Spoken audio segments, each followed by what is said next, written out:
Micr-Hydro. It's something we've been talking about for quite some time. Tim Chester was quite instrumental in getting a lot of the preliminary building going, and this is one of the more ambitious projects. So, and I think they did great. Waterworld, my name's Sean Doty, this is Ryan Carson, this is Alice Ryan, Justin, Bancale, and Austin Heavy Runner. And first approached Brad and Tim about doing a Micr-Hydro. The idea of a dam is water going through a turbine, spinning it, and I figured why can't we just take the dam away and just spin the turbine? And I didn't know it at the time, but there's Team Waterworld.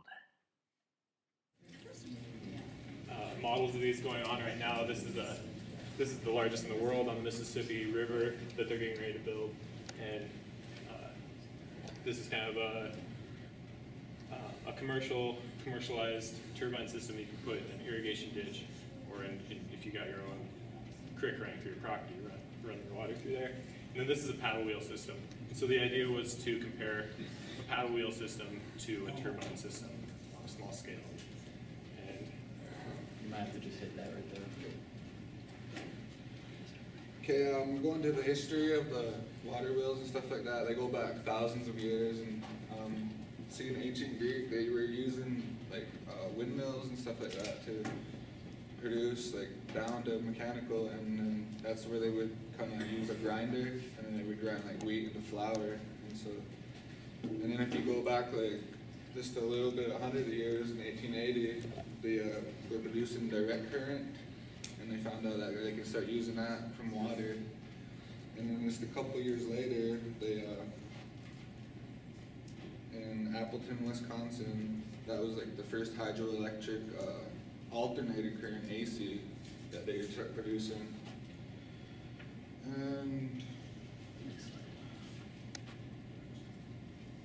And these are 4 types of water wheels that people have created.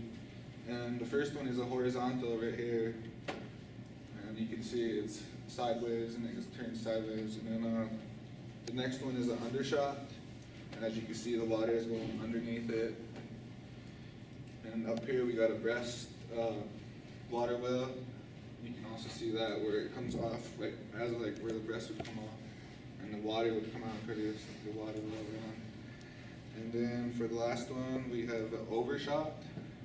And as you can see, it comes kind of not too much under, but just straight under.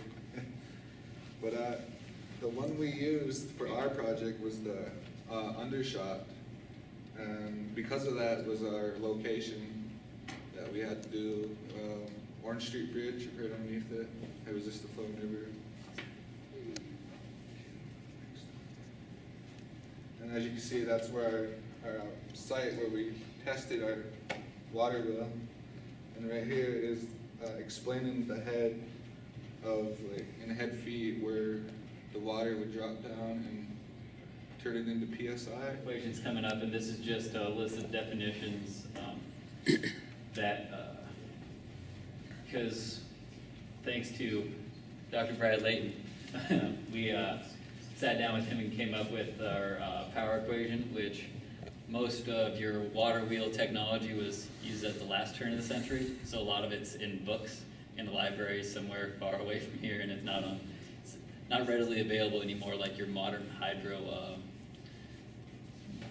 equations are for your basic turbines. I redid the calculations for our test conditions on Wednesday of this week.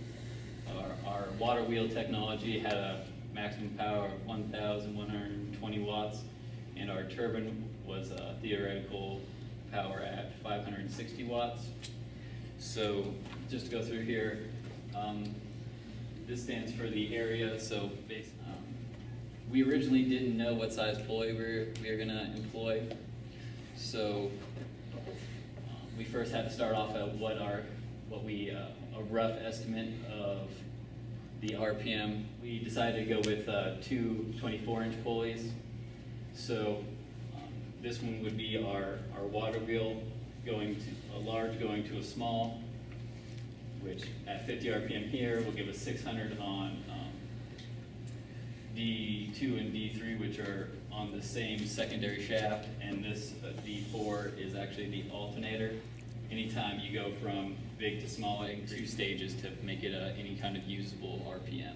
Best of our abilities, I got to do drawing. It was fun. Okay. So as we're starting this project, one of the first things that we do is we're pulling together our materials. We've got plywood, and how are we going to make this boat a boat? How are we going to make it float? Luckily, we had Tim. Tim makes kayak. All worked really hard working on the different aspects. For some of us, it was our first time using these materials. For some of us, it was water wheel construction. We had to cut out 2 really large 48-inch diameter wheel. Ryan had us on trying to figure out how to weld and put this lovely bracket together, which is awesome. We had to create this pulley system. I don't know if anyone here has ever seen a pulley system made of wood before. This was kind of cool. We had some bumps along the way, but definitely pulled it off.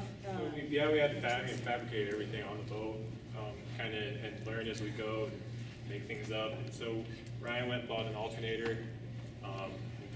Didn't really know the business, kind of a 1-wire style. So you can actually hook up 1 wire and a jumper wire to this and just straight to a battery or a charge controller, and it'll actually work.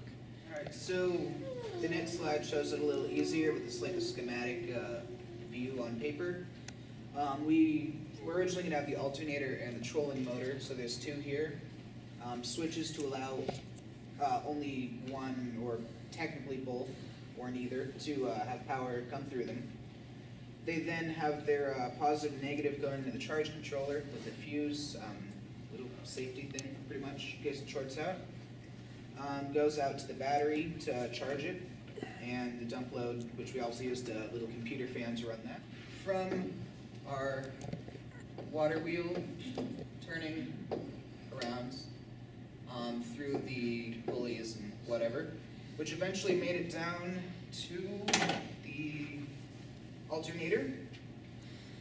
The alternator, once it gets turning fast enough, it'll put out power that will run over to our little power source here. So we've just got power going into the switch.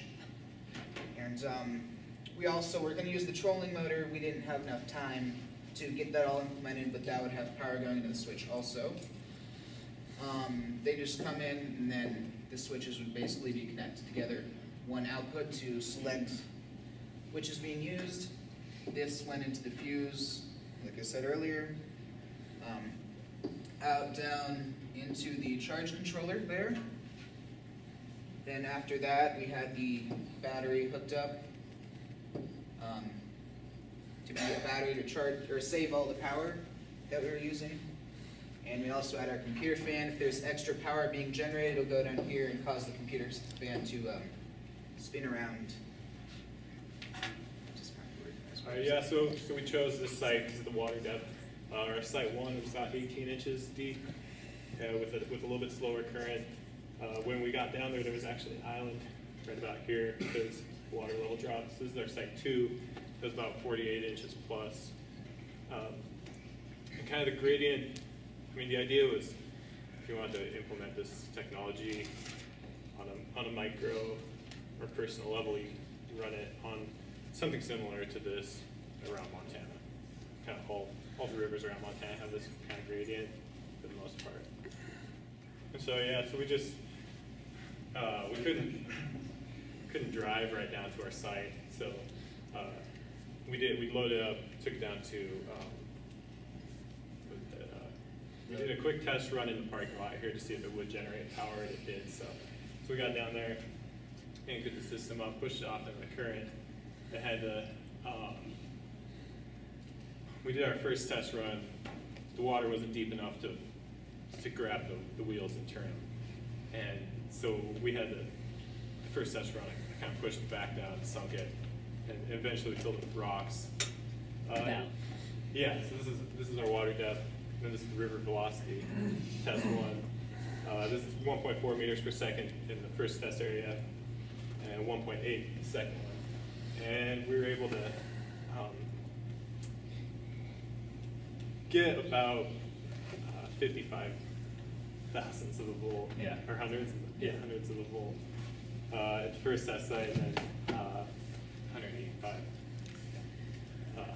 hundredths of a volt. This is the first Micr-Hydro project, and it did produce electricity the first test run. So I mean, that's kind of a success, and I mean, it floated. It didn't sink when we pushed it off. It floated. And the paddle wheels worked, but like we said, we had to build our own bearings.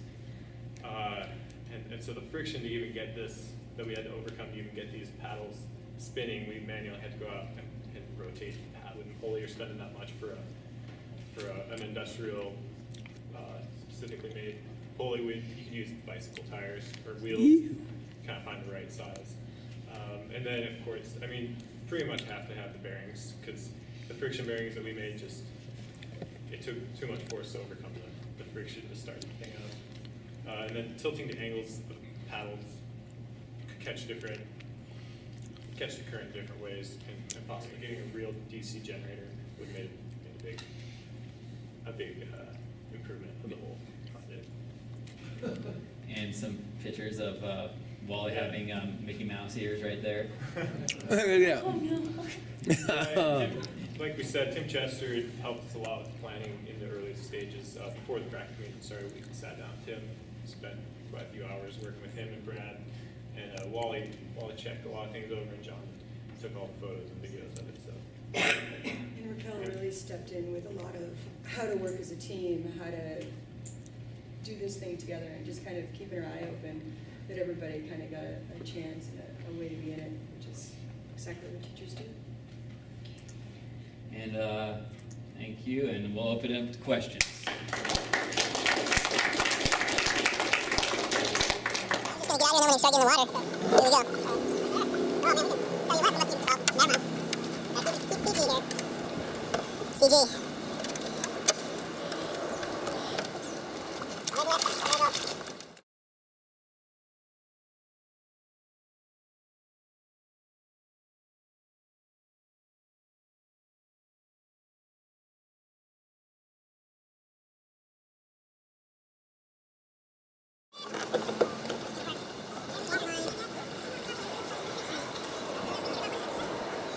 It's floating.